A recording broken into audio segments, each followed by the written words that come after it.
மேலும் விவரங்களை எமது செய்தியாளர் செலினா உரை கேட்கலாம். வணக்கம் செலினா, விவரம்.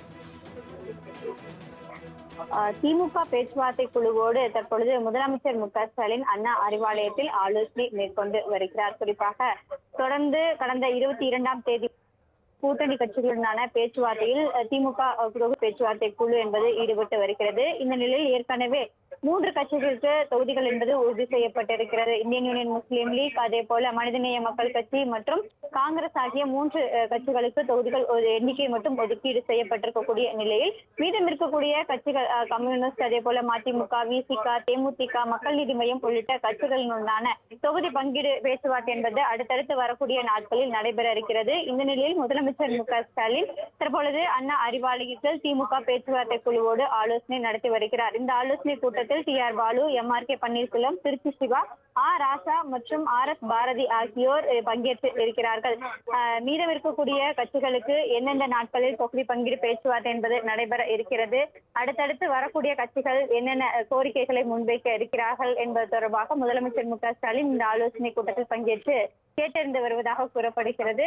குறிப்பாக ஏற்கனவே திமுகவில் இருக்கக்கூடிய கூட்டணி கட்சிகள் அனைத்துமே தொகுதிகள் என்பது அதிகமாக வழங்க வேண்டும் என்று கோரிக்கை முன்வைக்கப்பட்டு வரக்கூடிய நிலையில் இந்த பேச்சுவார்த்தை எப்படி நடைபெற்று வருகிறது என்பது தொடர்பாக முதலமைச்சர் மு.க.ஸ்டாலின் கேட்டறிந்து வருகிறார்.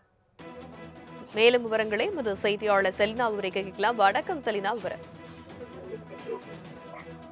திமுக பேச்சுவார்த்தை குழுவோடு தற்பொழுது முதலமைச்சர் மு.க.ஸ்டாலின் அண்ணா அறிவாலயத்தில் ஆலோசனை மேற்கொண்டு வருகிறார். குறிப்பாக தொடர்ந்து கடந்த 22ஆம் தேதி கூட்டணி கட்சிகளுடனான பேச்சுவார்த்தையில் திமுக பேச்சுவார்த்தை குழு என்பது ஈடுபட்டு வருகிறது. இந்த நிலையில் ஏற்கனவே 3 கட்சிகளுக்கு தொகுதிகள் என்பது உறுதி செய்யப்பட்டிருக்கிறது. இந்தியன் யூனியன் முஸ்லீம் லீக், அதே போல மனிதநேய மக்கள் கட்சி மற்றும் காங்கிரஸ் ஆகிய 3 கட்சிகளுக்கு தொகுதிகள் ஒரு எண்ணிக்கை மட்டும் ஒதுக்கீடு செய்யப்பட்டிருக்கக்கூடிய நிலையில் மீதம் இருக்கக்கூடிய கட்சிகள் கம்யூனிஸ்ட், அதே போல மதிமுக, விசிக, தேமுதிக, மக்கள் நீதி மையம் உள்ளிட்ட கட்சிகளினுடனான தொகுதி பங்கீடு பேச்சுவார்த்தை என்பது அடுத்தடுத்து வரக்கூடிய நாட்களில் நடைபெற இருக்கிறது. இந்த நிலையில் முதலமைச்சர் மு.க.ஸ்டாலின் தற்பொழுது அண்ணா அறிவாலயத்தில் திமுக பேச்சுவார்த்தை குழுவோடு ஆலோசனை நடத்தி வருகிறார். இந்த ஆலோசனை கூட்டத்தில் டி.ஆர். பாலு, எம்.ஆர்.கே. பன்னீர்செல்வம், திருச்சி சிவா, ராசா மற்றும் ஆர்.எஸ். பாரதி ஆகியோர் பங்கேற்று இருக்கிறார்கள்.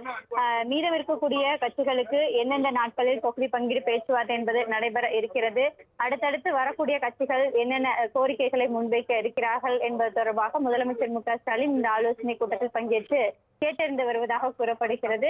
குறிப்பாக ஏற்கனவே திமுகவில் இருக்கக்கூடிய கூட்டணி கட்சிகள் அனைத்துமே தொகுதிகள் என்பது அதிகமாக வழங்க வேண்டும் என்று கோரிக்கை முன்வைக்கப்பட்டு வரக்கூடிய நிலையில் இந்த பேச்சுவார்த்தை எப்படி நடைபெற்று வருகிறது என்பது தொடர்பாக முதலமைச்சர் மு.க.ஸ்டாலின் கேட்டறிந்து வருகிறார். விவரங்களுக்கு நன்றி செலினா.